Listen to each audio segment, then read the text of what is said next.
Hey guys, welcome to this week's podcast episode. I'm really excited about today's guest, Doug, and he's going to talk to us all about business, and he's got a fantastic story. And so today we're going to talk about growth gears, we're going to talk about fractional CMOs, and then he's got this interesting idea of random acts of marketing, which I want to hear more about. So, Doug, welcome. Hi, thanks, Chris. Thanks you for having me on today. Yeah, so today's talk is going to be all about marketing, and like I said, I love marketing. I'm a marketer at heart, so kind of tell people your story, your background, how you got started, and we'll get right into it. All right. Well, I graduated from college with a degree in business and went into restaurant marketing first thing out of the gate. And in my early years in marketing, like I said, probably the first 20 years of my career, I worked for brands like Taco John's, which they're the ones that made the news recently because they just released Taco Tuesday, which was a big deal back in my day. And then I worked for Wendy's and Hardee's, and I learned a lot about what we at Chief Outsiders, the firm I work with, is called Little M Marketing. So think a small lowercase m for marketing, because that's all the things most people think of marketing is. Like, is it advertising? Is it a radio spot? Is it a digital ad? Is it a brochure? Is it, is it a website? Is it social media? Is it an influencer? Whatever, all that little M marketing stuff. Yeah, Learn about all those things. And obviously, some of those at my time, influencer marketing and digital was not a thing in the 90s. So I'll date myself just a little bit. But as we progress, that stuff is what we call little m marketing. I learned a lot about that in those roles. I progressed to what we call big M marketing. So a capital M, an uppercase M for marketing. In the 2000s, when I started working for Firehouse Subs and went on to Peter Pitt USA, that's where I started getting into brand positioning and strategy and working with agencies to really grow a brand. And the short story is I helped grow Firehouse Subs from about 230 locations to over 1,000 in about a 10-year period. yeah, yeah, fantastic. And I actually love going to Firehouse Subs. Their food is delicious. So kind of talk about like marketing is really is a fascinating landscape, especially with digital and social media, influencer that you talked about. So kind of Yep. talk about how has digital transformation changed the marketing landscape, and what should businesses do to stay ahead? All right. So that's a great question. There's a lot to unpack there. And I don't know if we've got time for all of it, but I'll try to do my best to try to keep it brief and, at a good level. Marketing is an art and a science. And prior to digital marketing, think digital, the advent of digital marketing, like in around what 2000 when the internet was invented, et cetera, Yeah, back in the admin days, marketing seemed to be all about getting your ads out on TV, newspaper, radio, things like that. yeah, Right. And if you progress to 2005 and Google Analytics becomes a thing for websites later on, so a website becomes a big deal.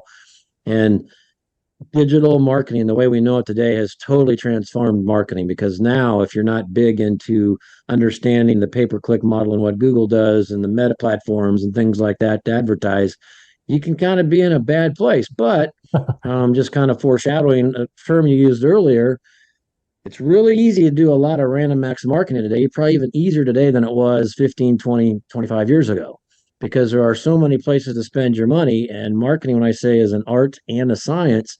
And before 2000, let's call it, was more art. There was a fair amount of science to it, thanks to Nielsen TV ratings and things, but a lot of art, not so much science. Now we're like almost all science, and the pendulum has swung the other way. And there's lots of science to it, not nearly as much art. You can kind of tell when you see bad ads, right, and bad characters.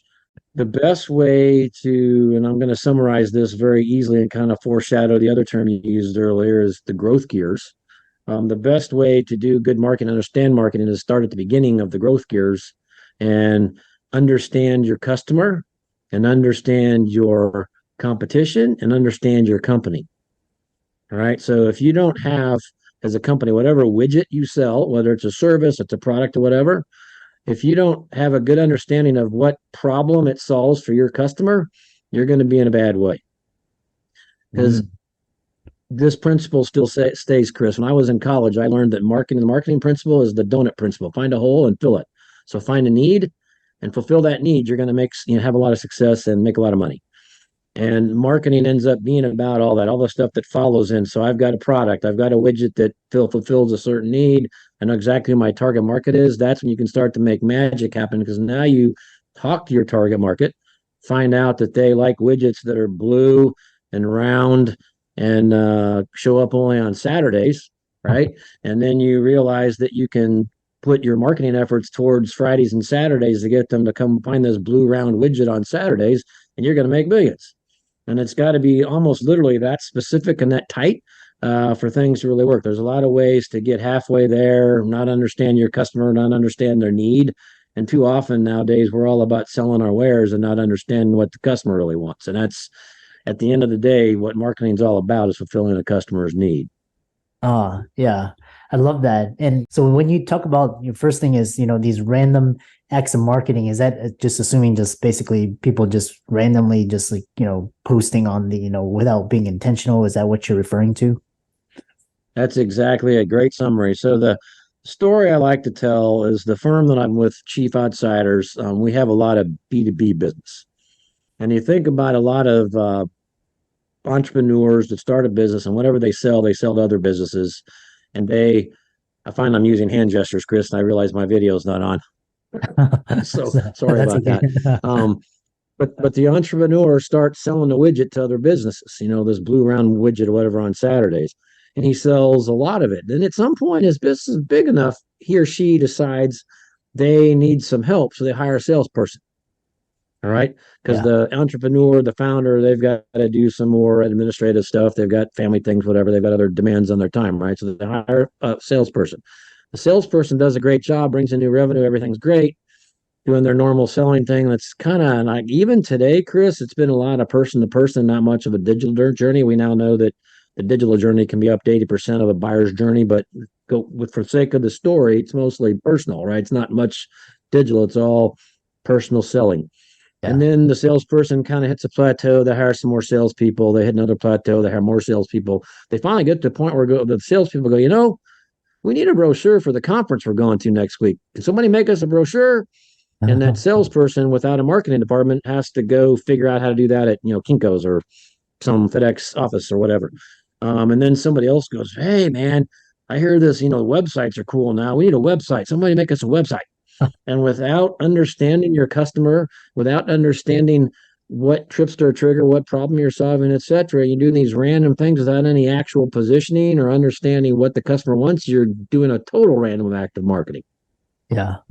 Yeah, I love that. And then kind of talk about this idea of marketing, little m versus big M marketing. What's the difference? So to avoid random acts of marketing, you need to start with the big M marketing. So that goes to the growth gears that you mentioned earlier. Growth gears is a concept that Chief Outsiders uses, and it's a simplified concept, Chris, that like when I was in corporate life, we had brand pillars, we had brand spheres, we had agencies and different consulting companies all have different methods, but our founder, Art Saxby, wrote a book called The Growth Gears, and he simplified all that stuff. So he made it for any CEO could read this book like an airplane ride, right? It's the concepts are simple, but people complicate them. So to understand, going back to the growth gears, growth gear one is about insights. So that's what we call growth gear one, insights. Learn about your customer, your competition, and your company. And like when we work with a company that the entrepreneur, the founder, or the current owners have a great mission, vision, and values, that stuff is golden for starting to build marketing material once you learn more about what your customers want and what they need and how you solve their problems. All right. So that's where the company comes from. And then also understanding the competition, which is going to start influencing pricing strategy and things as you move on to growth gear number two, which is strategy, which is from what you've learned, what do you offer your customers? What do your offerings look like? What kind of strategies are you going to use to find those customers and sell to or market to those customers? So are you going to be a TV channel, an over-the-top TV channel? Are you going to be Google ads, or you need to be conferences and websites, that sort of thing? Mm, And so once you form those strategies on, exactly where and how to find your customers, you know what your product is, you've got your pricing set and all those things figured out, then you move on to gear number three, which is execution. And execution is building that website, doing the pay-per-click ads, doing social posts, doing some things on LinkedIn if you're in B2B, whatever you've decided works in your strategy. And that's all the stuff. And the third gear execution is the little M marketing. yeah. And the big M marketing comes more or less between gear one and gear two, but the strategy is where you start really coming up with that brand proposition, the unique selling proposition, some people call it, that your product or service serves your customers that nobody else does. You've got to be very unique. The more unique you are, the better you articulate that, the better off you'll be. Yeah. Yeah, I think that alone is worth the whole entire podcast episode, really really gold nuggets, gems. So then the next question is what are growth gears and how can they be used to drive business growth? Well, that goes back to how you work them. So the growth gears, that first gear is the insights. And when you study your company, if you don't have a mission, vision, and values, you want to come up with those because you're eventually going to get to a point where we build a brand house, other agencies, other consultancies do different things, but you figure out what problems does your product or offering solve? What are the benefits, right? Not the features. Too often advertising is full of features, right? Yeah. Just because somebody says this is the steel is more solid and more dense in our product and in product our product than somebody else's, our competitor's product, that only matters if that denser steel means your product breaks half as often as the other one does, right? So whatever, that's the feature or the benefit rather. The feature is the thick steel. So you figure that out in the insight stage, which starts to inform the strategy. And then the strategy, that's where you start to figure out that, hey, we're going to do some advertising. We've got to enlist some content writers or whatnot in our strategy for our widget that is blue and round and can be found on Saturdays. Now we have more dense steel in this widget than our competitors and it works better in your machines because it breaks half as often, or maybe it breaks never. Maybe it's probably better, would be a better claim, right? I'm making these things up as we go along, but to try to give you an idea with some kind of exaggerated features is what you're looking for. Yeah. And Yeah. it's Go ahead. insight, strategy, and then that third gear, execution, and get to that little marketing and actually go to market. That's what we call the go to market strategy becomes. Yeah. I love that. Next question is developing a strong brand strategy and what are the essential elements of a successful brand strategy? Oh boy, I'm not trying to come up with words that I don't repeat what I've just said because you do. That's a good question. A successful brand strategy is going to be very well articulated in like we have our strategy is to appeal to because goes to the positioning statement layout. It's four and fill in the blank. Let's see if I can find a visual aid for myself so I don't just go from memory. A positioning statement has it's a certain architecture. So it's four and you list the target market. All right. And the target market might be it's not, I don't just mean like 18 to 34-year-old males, although it could be that. But ideally you want to add something to our product is targeted towards active, young, athletic types who need, XYZ. So the positioning statement gets into the target market, what the benefit is, and what part of the segment it is, how the brand fits into the segment, and Mm. and answers all those questions that you would get going through the strategy session or the strategy part of the second growth gear strategy.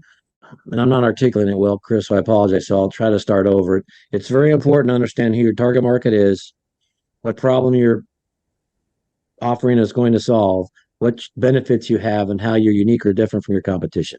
That's the better way to sum it up. Yeah. Yeah, I love that.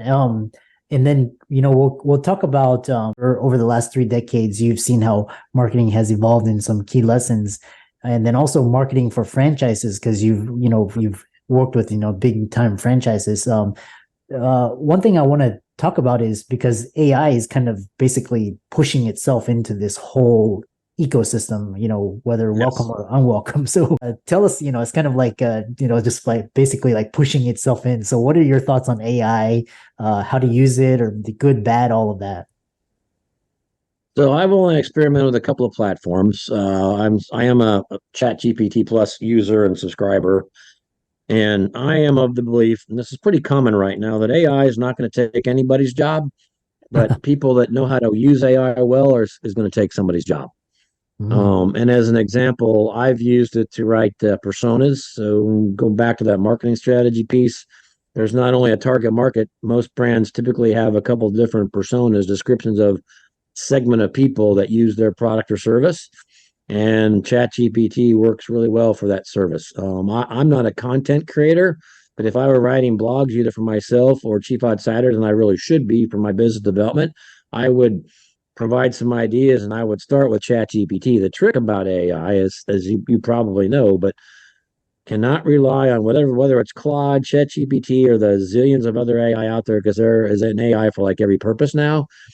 You've got to be knowledgeable enough in whatever business or niche you're doing to understand that when you prod it and prompt it, and have good prompts, that when the answer comes back, you know enough to know whether it's been hallucinating or it's factual or it's not, and then you need to edit it and correct it appropriately so it's not totally AI generated. And so it's going to be huge. It's going to impact SEO next year, and for all businesses. Google's just released this generative whatever experience, a generative search experience. Yeah. SGE, I think they call search generative experience.